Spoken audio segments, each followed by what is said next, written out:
Okay, so it was kind of interesting in the Freshman Academy. I had them do a focus exercise, which should be done by all members before you go to any event like this.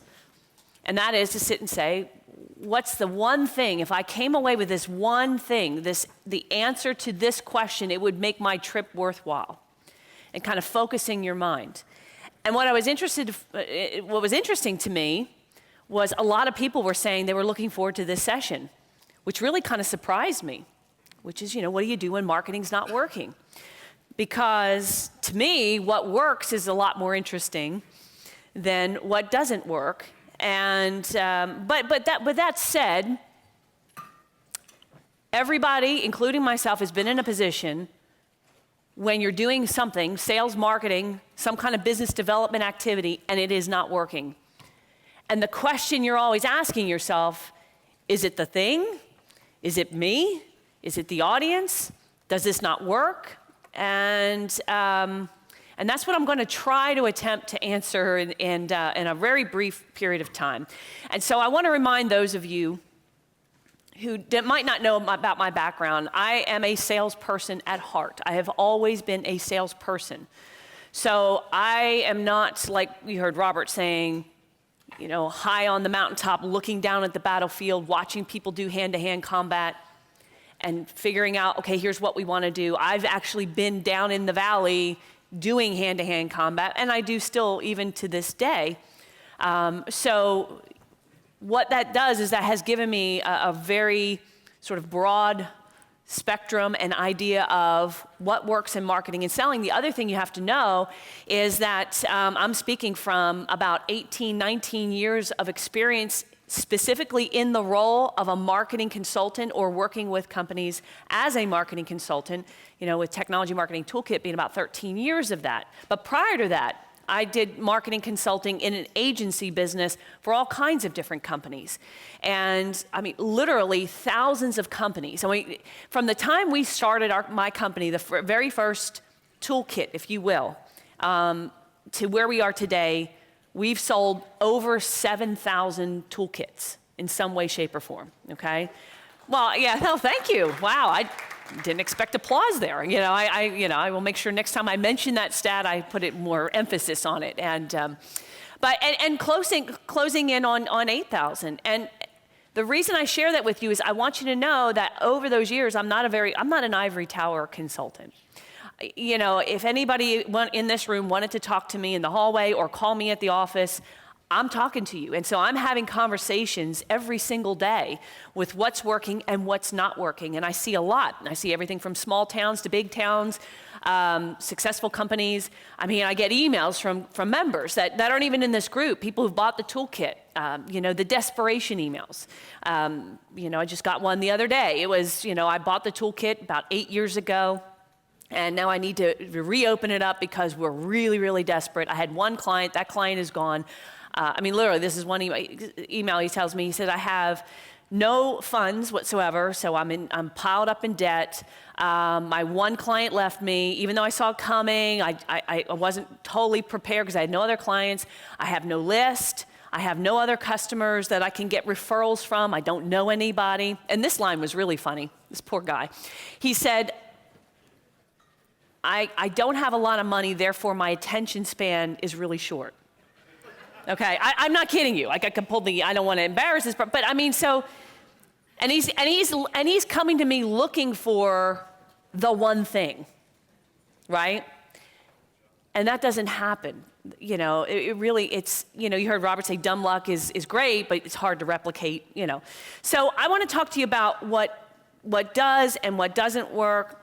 And I can tell you also looking over the years and working with companies that have grown and been successful and those who have not, what is really the overriding number one thing, the difference between them? And, again, Robert said this today. A lot of it comes from you, the CEO. Are you very sales focused and sales driven, or are you more engineering and operations driven? And a lot of this is mindset, okay? And I have a diagram, I probably should have brought it up, but I have a diagram of a brain and saying that for most of you, you are everything in the company. Now, if you get into a larger company, I work for CGI Systems, which is an IBM-owned company, and they had departments and divisions, and I've worked for larger companies, and you typically, the organization breaks down in operations, sales and marketing, and accounting, all right? And basically, sales and marketing and operations hate each other. They're constantly fighting. Sales and marketing always wants to promise newer, better, bigger, cheaper. This is what we need to sell. And the operations guys are always saying, we can't promise that, we can't do that, you're ridiculous, you keep making these deals, you're crushing us, right? And so there's this tension between sales and marketing that is, in any big company, that is, it's kind of a healthy, natural tension. It can't get out of control because obviously you don't want salespeople making promises you really can't commit to.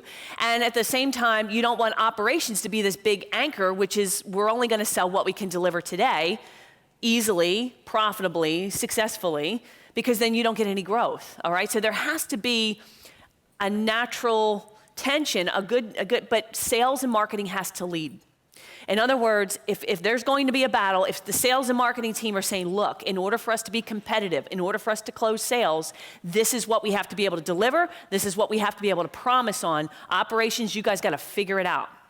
That's what has to happen. As long as you don't have an out-of-control sales team, that's largely what has to happen in order for a company to grow. The problem is you are both sales and marketing in your own head. So you've got like this dual personality. And so sales and marketing is kind of like the gas pedal, and operations are sort of the brakes, right? And again, it's a natural, healthy tension. One time, Nito Cobain said to me, he said, Robin, why do cars have brakes? I said, I don't know, so they can stop? And he said, no, it's so they can go fast. Meaning that you need to have operations to keep you a little bit in check, but it can't interfere, because what's happening with most of you, that operations brain in your head is always looking at operations and technical aspects and service delivery, which you have to. I'm not saying you can't do those things, but try and get a car to move forward with 1 foot on a brake and 1 foot on a gas pedal. You're gonna burn rubber and you're gonna not get anywhere, all right? So you have to move forward. So the gas pedal has to go down with a readiness. If we have to, we can pump the brakes, but you gotta be able to go fast. So a lot of this about marketing not working is mindset. And I'm not saying this from just, because it kind of goes with my agenda. I'm speaking from experience of working with and talking to and seeing financials and having very deep conversations with literally thousands of business owners, right? I mean, you think about it. I mean, I did the 5% formula interviews. I interviewed the CEOs of companies in our industry, managed service providers that were 10 million plus. And, the criteria for me was 10 million plus. Most of them are doing 60% gross, and then they're 10 to 20% EBITDA. And asking them, like, how did you do it? What's your secret sauce? And here's the thing I found out. Any ideas? There's no secret sauce. There's no one thing, right? It's just consistently implementing. So since this is a lot about mindset, there's a video. I don't know if my Jason and Austin, are you guys ready with my video back there? I want to show a video to you that I think kind of helps you understand the difference between actually knowing something and actually being able to implement it and be successful with it. So whenever you're ready, if you'll play that video. Hey, it's me, Destin. Welcome back to Smarter Every Day. You've heard people say it's just like riding a bike, meaning it's really easy and you can't forget how to do it, right? But I did something. I did something that damaged my mind. It happened on the streets of Amsterdam, and I got really scared, honestly. I can't ride a bike like you can anymore. Before I show you the video of what happened, I need to tell you the backstory. Like many 6-year-olds with a MacGyver mullet, I learned how to ride a bike when I was really young. I had learned a life skill, and I was really proud of it. Everything changed, though, when my friend Barney called me 25 years later. Where I work, the welders are geniuses, and they like to play jokes on the engineers. He had a challenge for me. He had built a special bicycle, and he wanted me to try to ride it. He had only changed one thing. When you turn the handlebar to the left, the wheel goes to the right. When you turn it to the right, the wheel goes to the left. I thought this would be easy, so I hopped on the bike, ready to demonstrate how quickly I could conquer this. And here he is, ladies and gentlemen, Mr. Destin Sandlin. First attempt riding the bicycle. All right. So the faster I go, the better. Yeah. I couldn't do it. You can see that I'm laughing, but I'm actually really frustrated. In this moment, I had a really deep revelation. My thinking was in a rut. This bike revealed a very deep truth to me. I had the knowledge of how to operate the bike, but I did not have the understanding. Therefore, knowledge is not understanding. Look, I know what you're probably thinking. Destin's probably just an uncoordinated engineer and can't do it. But that's not the case at all. The algorithm that's associated with riding a bike in your brain is just that complicated. Think about it. Downwards force on the pedals, leaning your whole body, pulling and pushing the handlebars, gyroscopic precession in the wheels. Every single force is part of this algorithm. And if you change any one part, it affects the entire control system. I do not make definitive statements that often, but I'm telling you right now, you cannot ride this bicycle. You might think you can, but you can't. I know this because I'm often asked to speak at universities and conferences, and I take the bike with me. It's always the same. People think they're going to try some trick or they're just going to power through it. It doesn't work. Your brain cannot handle this. For instance, this guy, I offered him $200 just to ride this bike 10 feet across the stage. Everybody thought he could do it. No, you didn't understand. You didn't understand. So, this way. All right, just a second. All right, so, whatever you're at. Yeah. Go ahead. No, you have to keep your feet on. Dude, all right, here we go.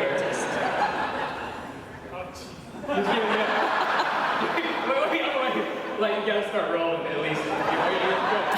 And go. Oh, no! All right, back up. Okay, wait. Keep your feet on the pedal. Go. Go right off.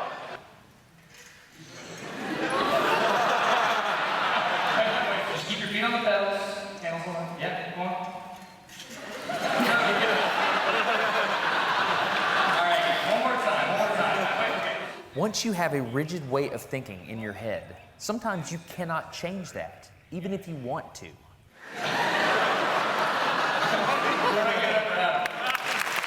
So here's what I did. It was a personal challenge. I stayed out here in this driveway and I practiced about 5 minutes every day. My neighbors made fun of me. I had many wrecks, but after 8 months, this happened. One day I couldn't ride the bike and the next day I could. It was like I could feel some kind of pathway in my brain that was now unlocked. It was really weird though. It's like there's this trail in my brain, but if I wasn't paying close enough attention to it, my brain would easily lose that neural path and jump back onto the old road it was more familiar with. Any small distractions at all, like a cell phone ringing in my pocket, would instantly throw my brain back to the old control algorithm and I would wreck, but at least I could ride it. My son is the closest person to me genetically, and he's been riding a normal bike for 3 years. That's over half his life. I wanted to know how long it would take him to learn how to ride a backwards bike, so I told him if he learned how to ride a backwards bike, he could go with me to Australia and meet a real astronaut. Are you gonna give up? No. Go ahead. This is how it starts. Look at this. This is such a big deal. Get up, you got it. Did you see his brain get it? So in how many weeks have we been doing this? 2 weeks? In 2 weeks, he did something that took me 8 months to do, which demonstrates that a child has more neuroplasticity, am I even saying that right, than an adult. It's clear from this experiment that children have a much more plastic brain than adults. That's why the best time to learn a language is when you're a young child. All right, today's bike log. I can ride smooth, I can ride fast. I'm thinking the experiment is over.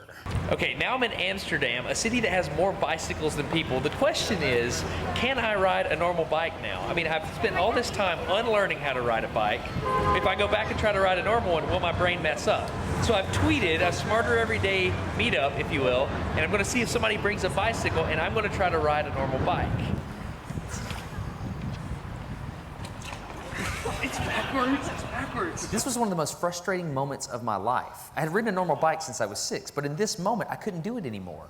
I had set out to prove that I could free my brain from a cognitive bias. But at this point, I'm pretty sure that all I proved is that I could only redesignate that bias. So what you're not seeing is just a group of people here looking at me, looking at the strange American that can't ride a bike because they think I'm dumb. But I'm actually 2 levels deep into this because I've learned and unlearned. All right. After 20 minutes of making a fool out of myself, suddenly my brain clicked back into the old algorithm. I can't explain it, but it happened in a very specific moment.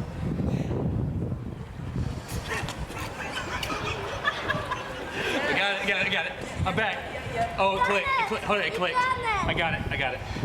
Okay, there it is. There was the moment. Okay, I can ride a bike. I tried to explain this to the people around me, and they just didn't get it. They thought I was faking the previous 20 minutes, and I couldn't get anybody to believe me. That looked like I faked that, didn't it? Yeah. Just a You face. think I'm faking? You don't believe me. That looks so weird. You were like, and his phone. You think I'm lying, don't Yeah, I you? I'm not lying.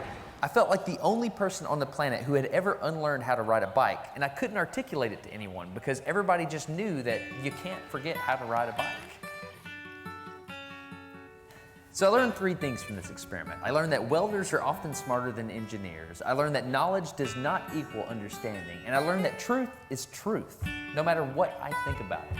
So be very careful how you interpret things because you're looking at the world with a bias, whether you think you are or not. I'm Destin. You're getting smarter every day. Have a good one. All right, so a pretty good video, right? Powerful. You're looking at the world through a bias every day, whether you like it or know it or not.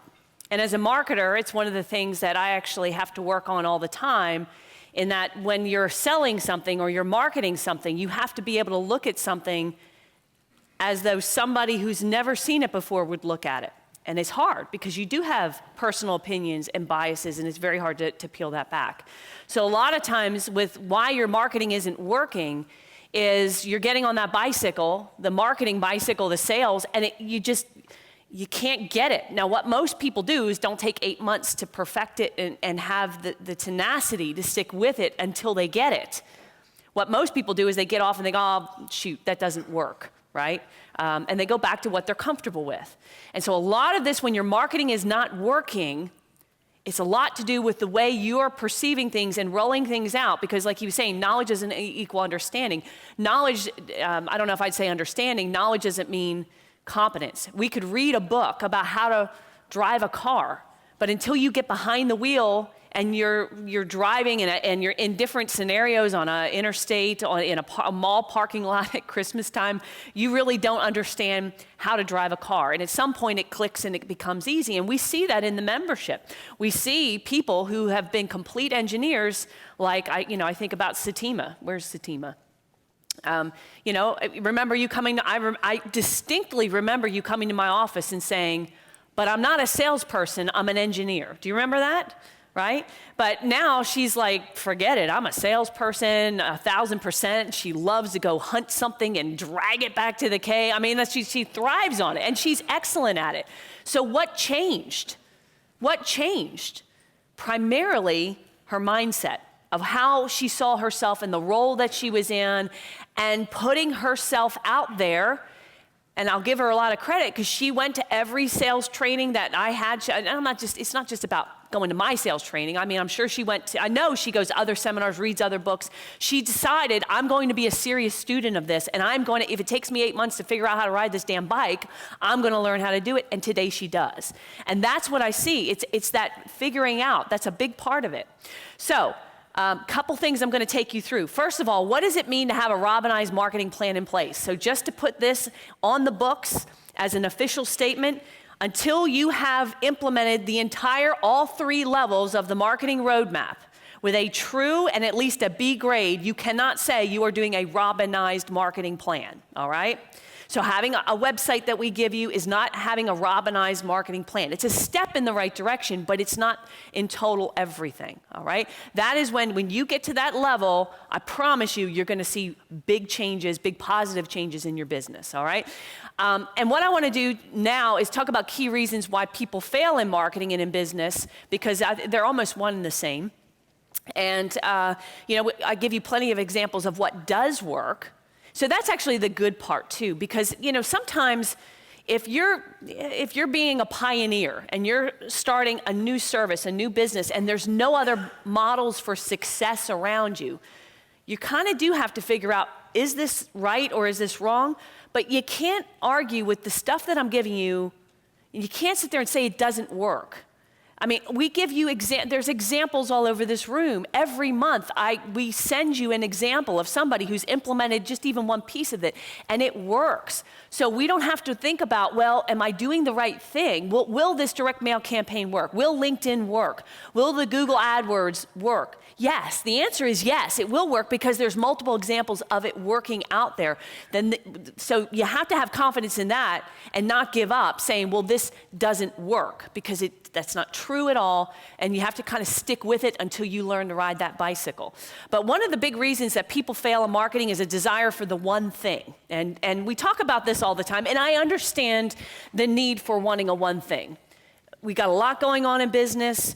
There's a lot of complexity, and we want simplification, right? I mean, I understand it. If someone could hand me what's the one thing I could focus on, or the one thing I could do that would solve everything, I want that as much as you do.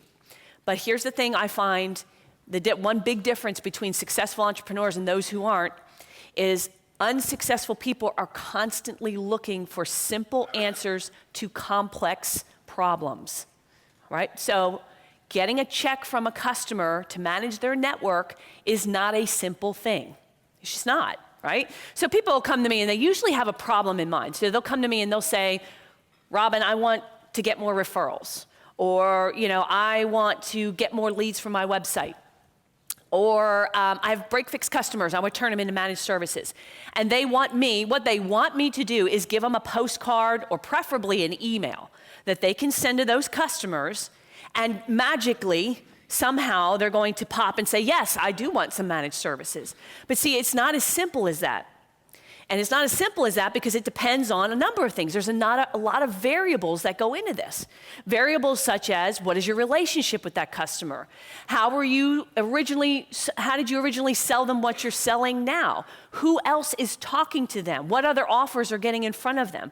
Where are they in their business? What other competitors are talking to them at the same time? There's so many variables that go into this that looking for the email or the 3-step letter that will transform everything is, we can't do it. There is no one thing, okay? And you got to get out of that thinking. You got to get out of, and that kind of goes to my next slide, which is random acts. So anytime when somebody starts doing marketing, they typically start by doing a campaign here and a campaign here and a campaign here. And as far as getting started, that's awesome. Because you're just kind of starting to learn. So I'm not expecting you to implement a 12-month marketing plan in the next 2 months. It's not going to happen that way. So in the beginning, I'm okay with random acts because you're just kind of getting started. But after you've been in this environment and around me and the people who are having success you got to start to realize random acts is not a way to do business. In fact, that's why a lot of businesses struggle and fail. They're in the random acts business, full stop. So they come into their office in the morning, Monday, open up email, and the game is on. No plan for the day. They haven't blocked any time out for anything. They have no specific goals. We did a debrief, and I'm not picking on you guys. You just got to realize, we did the debrief exercise with the Freshman Academy, and one of the things I asked is, if I asked you right now, any one of you, did you have a good Q3?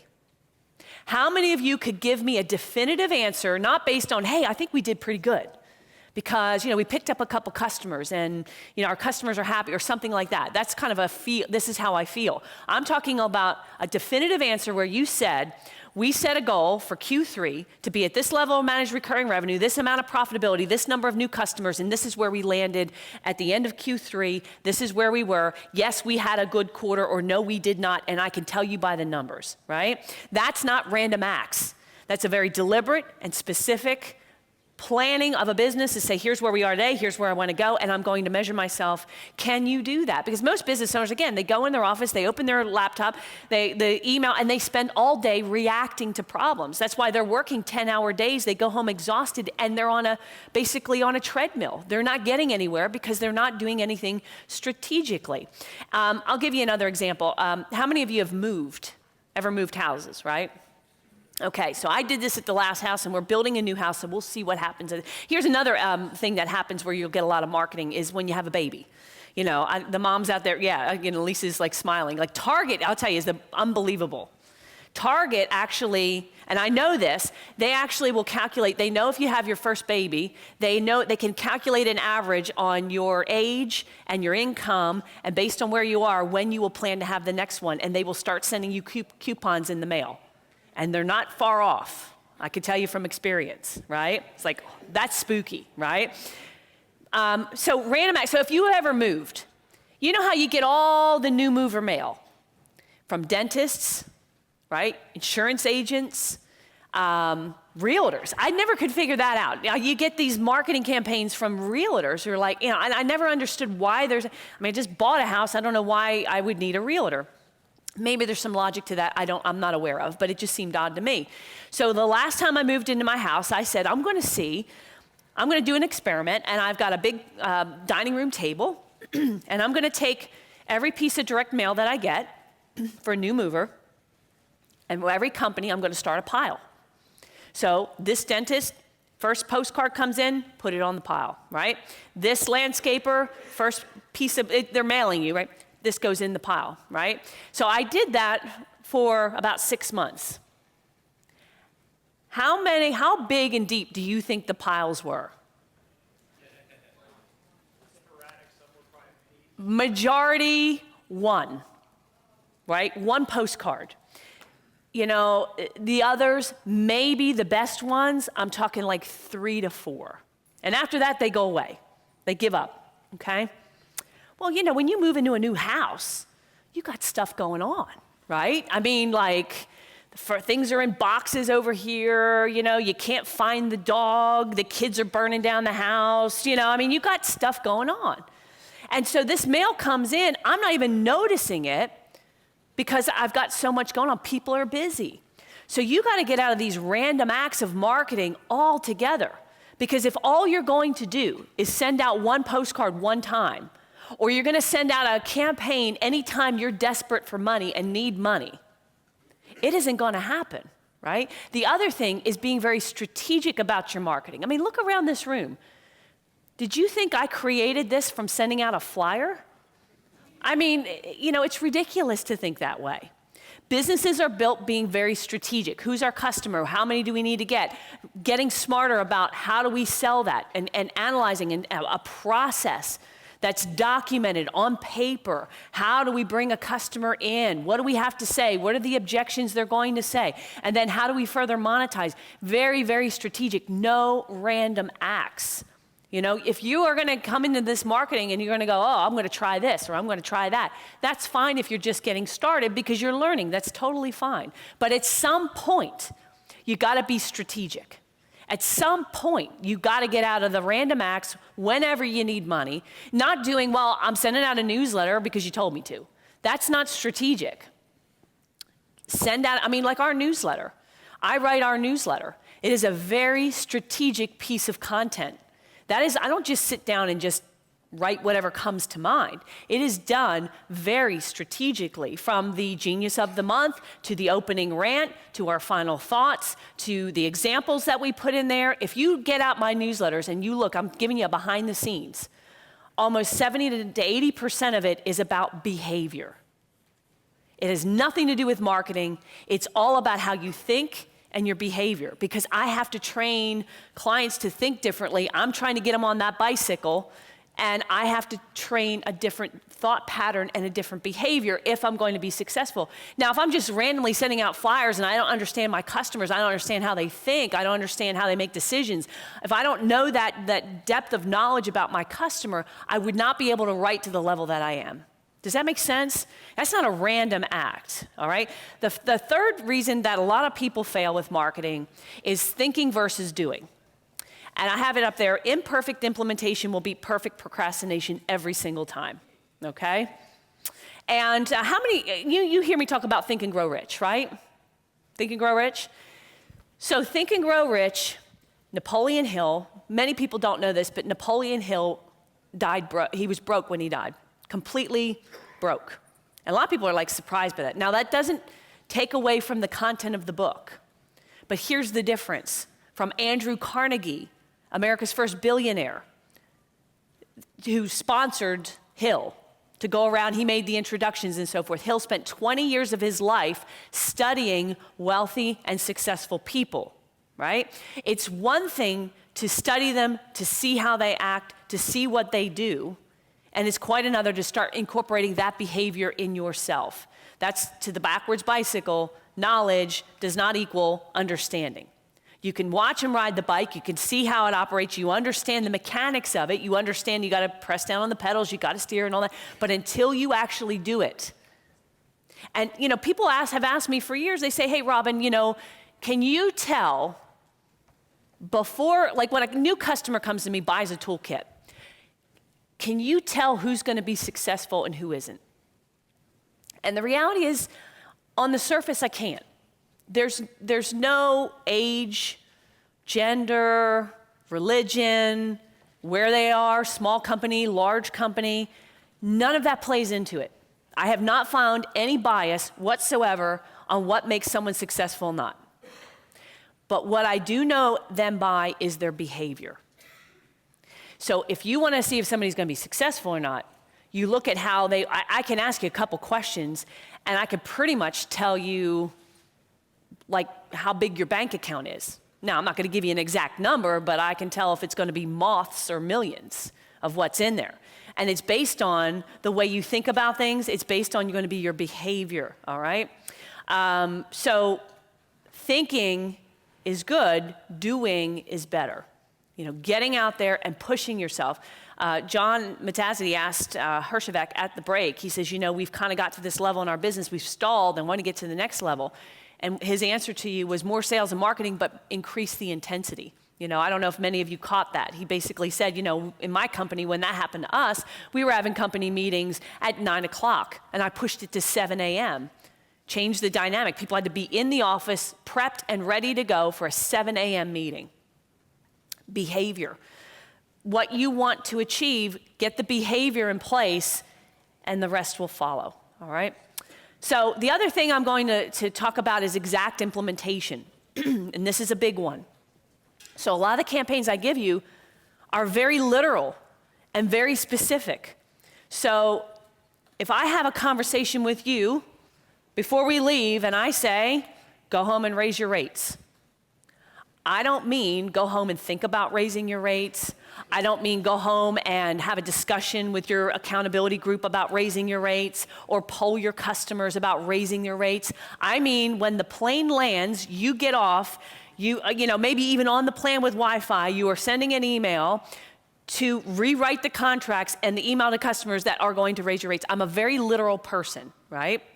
And the biggest challenge I see is when we give marketing campaigns, people treat it like a smorgasbord. Well, I'm going to do a little bit of this and a little bit of this, and I don't like the size of this letter. I don't like the design of this, so I'm going to change the design. I'm going to change the headline. I'm going to cut this 4-page letter down to a postcard, and I'm going to mail it out to some list I got off Info USA, and I know I can't follow up with the phone call, so I'm going to skip that part too.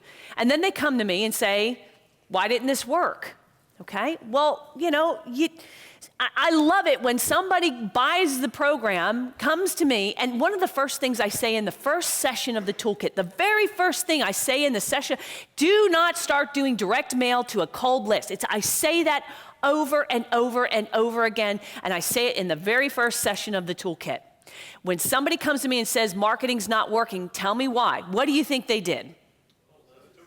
Exactly. They pulled some list off of Info USA, did not qualify, or maybe they did qualify, sent out maybe 50 letters, no follow-up whatsoever, or they sent some cases, I sent out 1,000 letters, and then he didn't get a response. But we don't know. We didn't clean and qualify the list. We did no phone follow-up. He did no phone tracking. They're not recording calls coming into their office. So they really have absolutely no idea if it worked or it didn't work. How much of the mail came back? Don't know. So this doesn't work. Ignoring everything I've talked about, having a clear, specific target market and a value proposition you can tell to that market when you get in front of them, and sending one-shot direct mail, it is not going to work. You've got to do exact, organized, strategic approach, and with the instructions, you can't skip over what you don't like or don't want to do. Figure out how to get it done exactly the way we're telling you to, because we're not telling you to make, I'm not making this stuff up just to make more work. I'm not. I mean, if I could find easier ways, I would.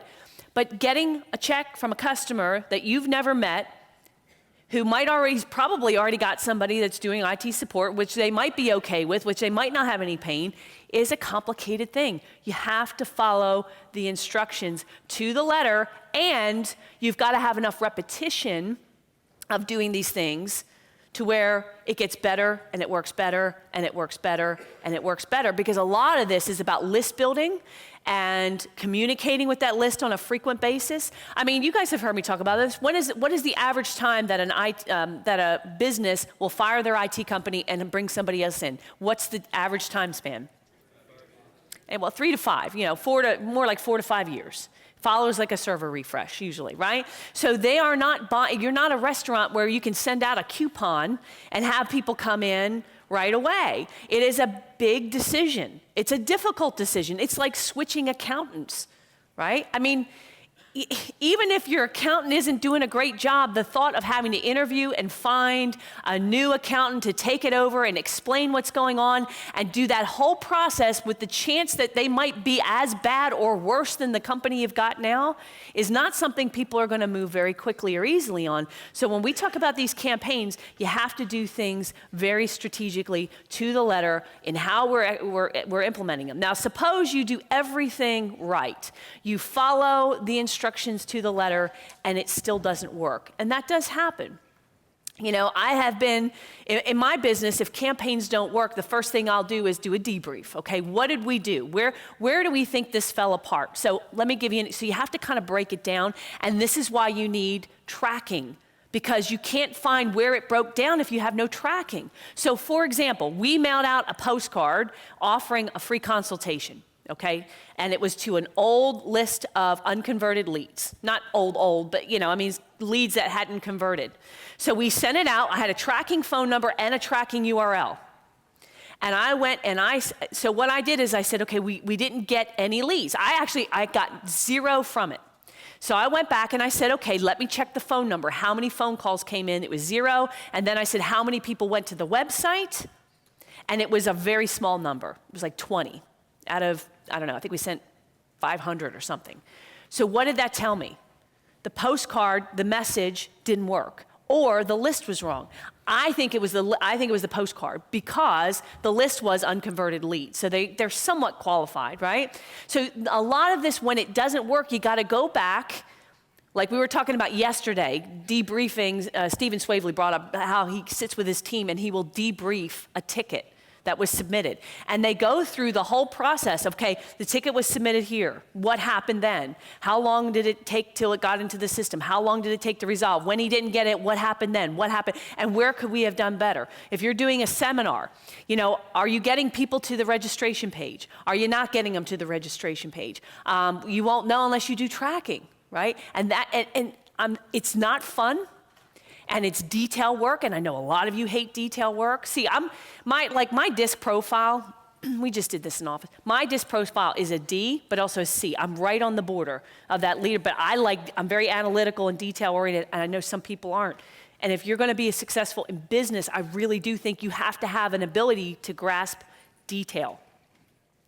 And if you're not willing to do detail, you're going to be just slinging hash. You're just going to be sending out campaigns and going, well, I guess that didn't work. I don't know what. You got to take time to debrief. And obviously, if any of you are having trouble with a campaign and you want to do that debrief with Jeff or Rich or myself, that's what I would say to you. But I would ask you, did you implement the campaign to the letter, exactly as prescribed? Because just like I often say, you can't rub toothpaste in your eye and complain about bad breath and cavities because you didn't use the product the way it was prescribed to be used, all right? But I see this, I'm gonna tell you, this is a very big reason why a lot of marketing doesn't work. And that's because you just pull down the campaign, ignore the instructions, kind of look at it, kind of figure it out, and then it's not going to work.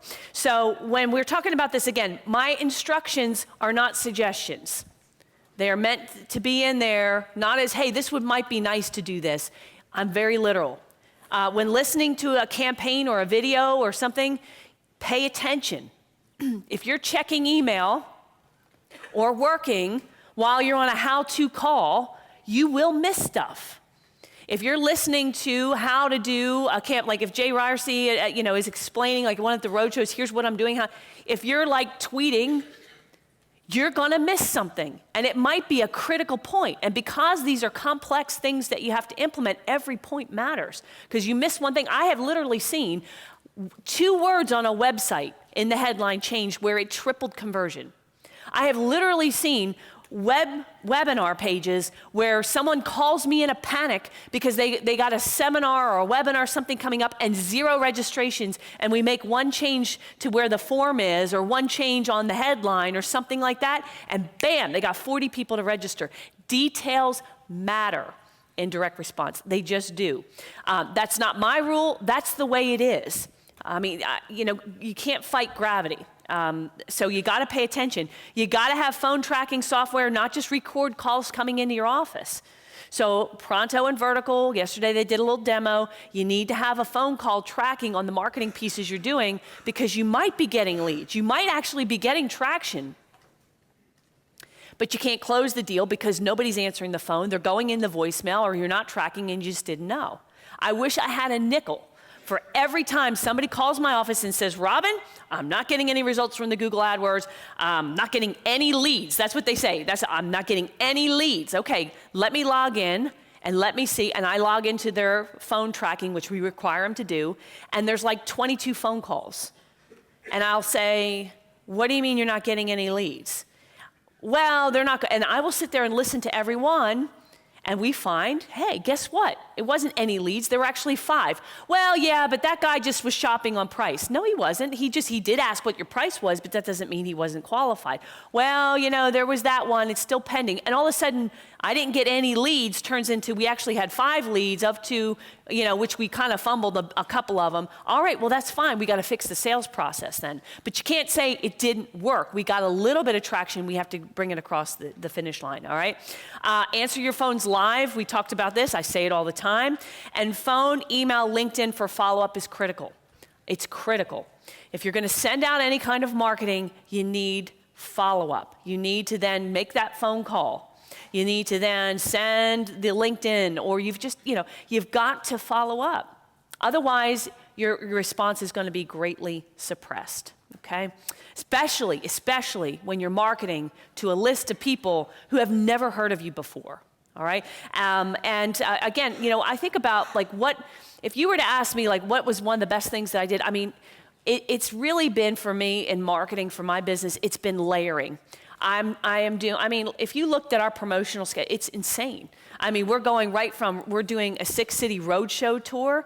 Not only are we marketing to sponsors, which is multi-campaign, multi-step to our sponsors, but we're also to our client base to get people to a free seminar. We've done at least a dozen direct mail campaigns. I'm doing blog videos. I'm doing email campaigns. I'm doing telemarketing.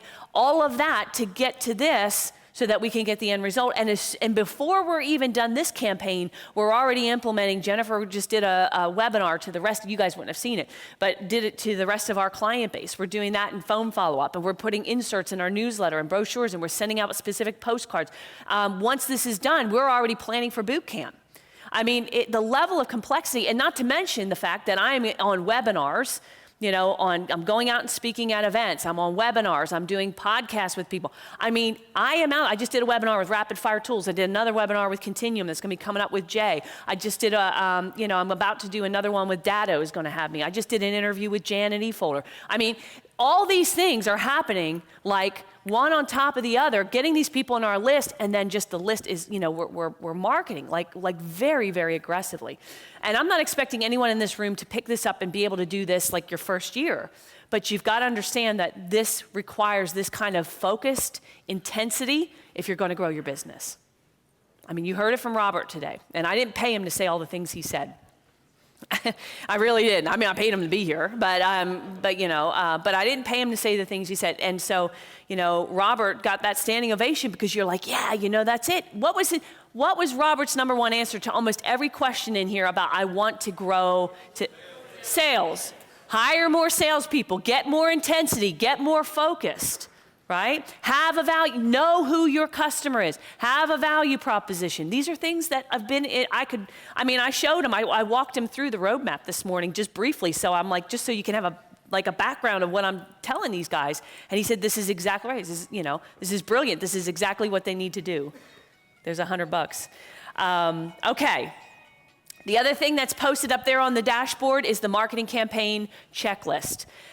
Here's another thing that I would recommend you do, is before you do any marketing campaign, go through this checklist.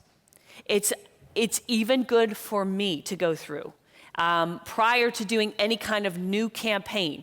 Now, here's what the caveat I'll put on that.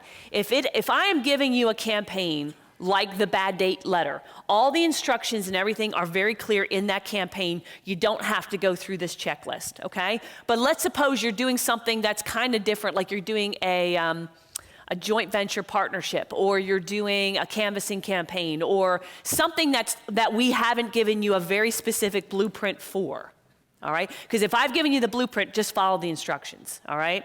But if it's anything that's a little bit coloring outside the lines, the other thing I'd recommend is that you go through this checklist, and it'll help answer some questions that you probably haven't even thought about. I mean, one of them, I'll give you just real quick, is looking at and diagramming your sales process. And we were just talking about this on a call. When you do a marketing campaign, somebody gets this campaign.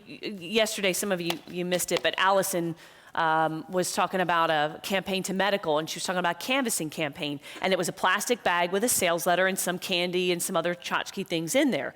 And she said, when we hand this to somebody, it's real easy for someone to dump the bag, get the candy, and leave the sales letter in there. So she figured out, okay, that's thinking through, this lands on prospect's desk, what happens? She said, I put a pen and I clip a pen on there, so that way they have to fish out the whole letter to get the free pen, and they will try to do that because they won't throw away a free pen, right? See, little things, it's silly, little things like that. And then once they get this and they read this, okay, there's 3 ways they can respond. Let's see, they can call the office. They might call even though we're saying go to this website, the chances they could still call the office. So they call into your office and they say, well, I've got this letter here for an IT optimization plan. I just wanted to talk to somebody about it. And your receptionist or your tech goes, what is it? I don't know what that is. Well, you know what? You probably have to talk to Dave, and Dave's not here right now, so let me put you into his voicemail. You've just lost it. Do you see what I mean? You have to think through, the minute they opt into this page, we did this yesterday, what are they seeing? What's the breadcrumb trail that we're gonna lead them down without big gaps in it? These are all the things you have to do. And the marketing campaign checklist is up there for you, okay? So again, I'll leave it with this. If there are challenges that you're having with a marketing campaign and you wanna walk through it with Jeff or Rich or myself, by all means, use us as that. But what I'm saying is, don't just say my marketing's not working and just kind of give up. It is that backwards bicycle that you're going to have to try and figure out, okay? All right.